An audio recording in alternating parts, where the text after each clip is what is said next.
Welcome to episode 139 of the Inside Job Boards and Recruitment Marketplaces podcast. I'm Stephen Rothberg. I'm the founder of College Recruiter Job Search Site.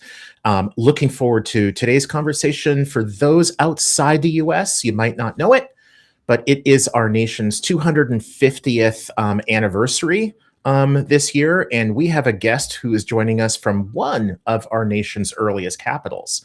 But before we get to that, Mr. Philadelphia, why don't I hand it off to Mr. Orlando? Peter, good to see you. I've never been called Mr. Orlando before in my life, but good to see you too. I'm Peter Zollman, founder of the AIM Group. I looked across the bottom of the screen and I see founder, and founding principal. I should just call myself founder. So we're all founders. And today with us, we have Len Ward, the founder of Commexis. And he's going to tell us first what Commexis is, and then we're going to talk about AI and job boards and recruiting and employees and all that good stuff. So Len, take it away from Philly. Thanks for having me. And just so you know, Commexis we help companies go from search and retrieve to solve my problem, which is moving from search and retrieve to the AI world to solve my problem. Sounds great. AI has become the buzzword in recruitment these days. Mm-hmm. AI applies, AI sort and hire, AI everything.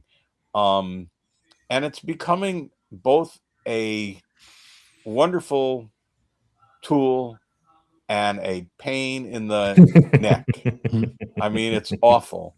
How can job boards use it for the greater good beyond just sorting and matching candidates? Because I think everybody knows that's something they do.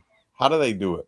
I think one of the things that can happen, or what you can do on a job board, is if I'm listening to your question right, is if there is a recruiter on there or if there's an applicant on there, I think being more interactive with it and helping people solve their problems. Like if they say, I like to do this, I like to do that, like it can actually put a job in front of them and say, this is something you might want to take a look at. Or if it's a recruiter, it can say, this is the type of candidate we're looking for, and it can pull it back up. Rather than just trying to have like a human try to screen things or an automated software try to screen things. I think if you were able, actually let you interact with it, almost like an LLM, like ChatGPT, I think that's where you can improve it, because that's how we're moving in a society where we like to interact with things. And it's like, here's my problem, or this is what I'm looking for. Give me my immediate answer. So if that answered your question properly, I think that's how you could improve those boards. So I think we've been like recording now for maybe under a minute. And I think I've heard the word answer like 87 times. Right. It's a theme. When I've gone to your site, the emails that we traded, the discussion in the green room, that's definitely a word that I hear you say a lot. Mm-hmm. And you also reference search and retrieve. Yes. Tell me the difference between the two. So for the last 25 years, most businesses and every single thing we've done worldwide when it comes to economics has been search and retrieve. You basically go in, identify your problem, or you go in and you're thinking about a solution, or you're thinking about whatever it may be in business. You search Google, you search your CRM, all the information comes back to you. You digest blogs, you digest video, you digest notes on a CRM, and then you try to make a decision based upon what you have in front of you. Every business has been built like that. Now, with AI, you put your problem in there, it harnesses all information immediately and gives you an answer, which is about 99.9%. Some people don't like to hear that, but it's true. 99.9% accurate. So it's a faster way to digest information and get to your problem solution immediately. And it's a huge fundamental shift in businesses where, again, if you think about a salesperson, they're going out, right? And they're, or somebody's going to put a lead in, then somebody's got a salesperson takes a look at the lead and they're going through everything and trying to see, okay, well, this is what your problem could be. And this is how we're going to solve it. People don't expect it anymore. They want to come to your website, come to whatever it may be and say, here's my problem. I expect an immediate answer. So that whole process of how we sell, the process of how we educate, the process of how we do anything has always been built on search and retrieve. Now you have to be 100% ready to solve a problem absolutely immediately with near 100% accuracy. But realistically, AI can't necessarily do that all the time because there isn't one answer. You can't say out of 10,000 or a million candidates, this is the candidate. You can say, here are 6 or 12 or 20 or 30 who are excellent candidates, but you can't say this is the one candidate. And at the same time, candidates are applying to tens, hundreds, thousands of jobs, just flooding the dickens out of all of the systems, ATSs, all of the systems. So there isn't one answer. How do we get towards the one answer? There will be one answer as it learns. As it continues to learn the candidates you're picking, as you continue, and then it basically has the information of the candidates that you've placed that are staying in a job longer based upon the selections that it's given you. So it's going to start with 6 to 12 candidates initially, and then it's going to follow their trends all the way through the workplace for how long they've stayed, success rates, promotions, and all of that. You're going to keep feeding this information into these AI platforms. And then what's going to happen is going to get more and more intelligent, and it's going to now bring it down to 3 to 6. And in about 18 months to 2 years time, it's going to bring down to 1 or 2. And in about 2 years time, it's going to say, bingo, this is the candidate you want. We will get there. We're moving towards that now. The only thing that will separate it is when you actually have the human interaction. And that is where I tell people, where everyone's like, well, humans are going to be gone. No, they're not. At the end of the day, it's going to be you and me from across the table. And you're going to say, do I like Len or not like Len? Do I think my clients will like Len or not like Len?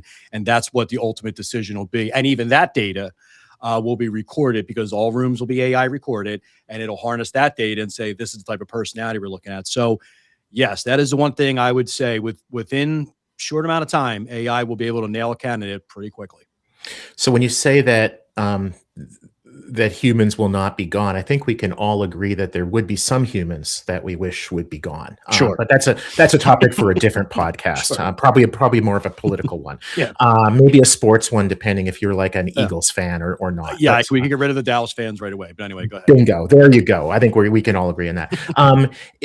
Okay, so I'm an owner of a job board, nowhere near as big as, the Indeeds and the LinkedIns, but a lot bigger than like literally most job boards, which are kind of like part-time endeavors from people, one person in their basement. Nothing wrong with those, but it's just a different kind of game.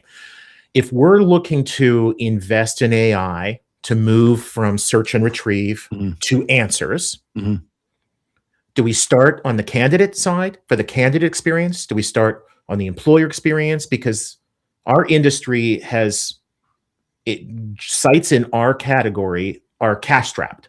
It's not like we can just say, oh, just throw $10 million at something and do it all at once. What do we prioritize? What comes first? I think it's not even which one to prioritize first. I think, to me, one of the things I come back to is organizing your data. So whatever data you have, you may have, is the very first thing you want to do. So go in and it's very simple. It's just a data room, and a data room could be a Dropbox room. It could be a Google Drive. It could be whatever, if you have an IT company or whoever you want to talk to, wherever you can store data. And then you can lay an LLM on top. An LLM is a large language model. That's ChatGPT, that's Claude, that's Gemini and Grok and so forth. And have it start interacting with that data. And what you can do is start asking questions, like maybe create a data room for employees, candidates, and then create a data room for companies, and see what's coming back, what answers it's coming back, and what you think would be better to kind of launch first. You could actually do it simultaneously. So rather than which one, I guess I would reframe the answer and say, I would rather you build a data room. So now we have ideal candidates that you're looking for, and so forth. And these are the types of companies, what they're looking for. And if that makes sense, that's how I would start. Data room, organizing and gathering your data.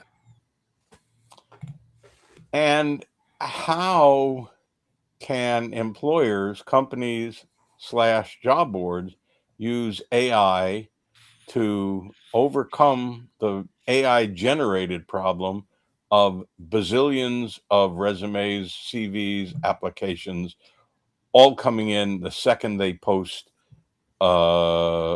an opening? So we'll put a little tinfoil hat on for you. This is where we're moving towards. We're very close to what's called agent-to-agent marketing, agent-to-agent interactions.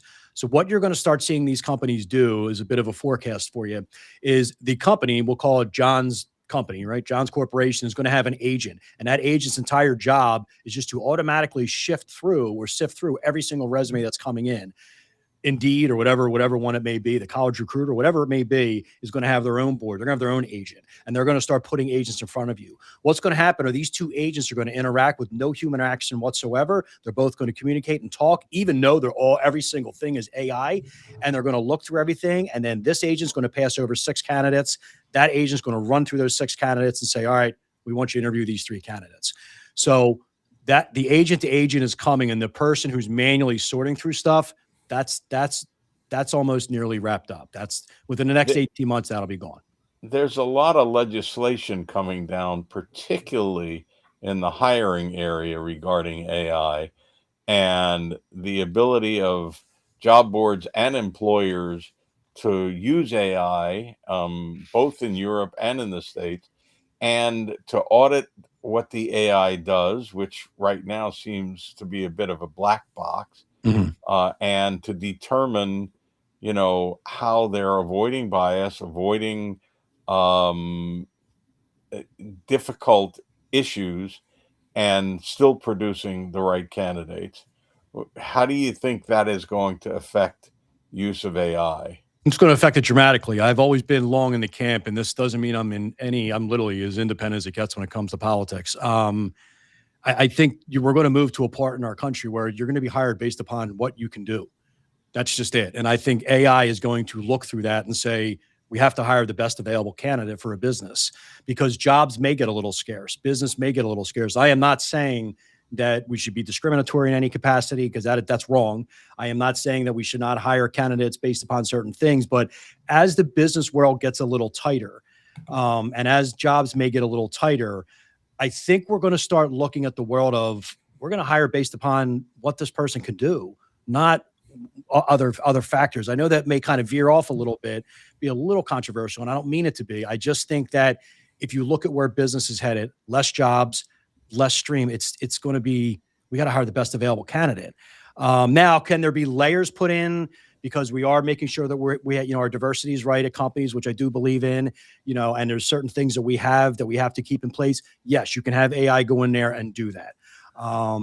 Kind of a minefield I'm walking through right there. I'm just more speaking straight business with no political, leaning in any capacity. I just think that that's probably where we're going to be headed with AI and screening candidates. Stephen, we are just about out of time. You get the last question and the wrap up today. Thank you. Cool. Thank you. I'm glad because I have one. Okay. I'm a job board owner in the US, Asia, Europe, whatever. Mm-hmm. I'm talking to you. I become a client, and I say to you, now that you understand my business, what is the one thing that scares you the most? For my business, when it comes to AI, what should I, as a job board owner, a job board leader, if I'm going to be like up at night worried about something, what would that thing be? If you're a large job board owner, I think, and you are employing hundreds of people, whatever it may be, the 1 to 2 person shop is going to take you down, because the way AI can be built, the way AI can be systematically developed, you are now creating hundreds upon thousands of agents that are working 24/7 with no days off and no holidays. Your company moves like an aircraft carrier in a harbor, where small 1-2 person shops can now move quickly. And you are not going to be able to compete with these smaller company, because you have an overhead that you have to take care of payment wise. They don't have an overhead. They're also going to be able to solve problems much faster. So you need to completely rethink your model of any way and every way in which you're running your business. And it should keep you up at night, because your competitor, if you're Indeed and you're looking at Monster, I don't even Monster Store as your competitor or whoever it may be, that's not your competitor. Jenny and John shop in the garage, that's your competitor. And that's the one with AI. That's the one where you're going to have a problem. Fascinating. Brilliant use of a military analogy. I had a beer the other day with somebody in our industry, and he kind of said this sort of somewhat same thing, is that the biggest, oldest sites are like battleships, and the newest ones that are being built that nobody's ever heard of are like drones. You got bingo. And bingo. if you look at the Ukraine war, the drones are winning. The tanks and the battleships are losing. They don't work anymore. Yeah. Yeah.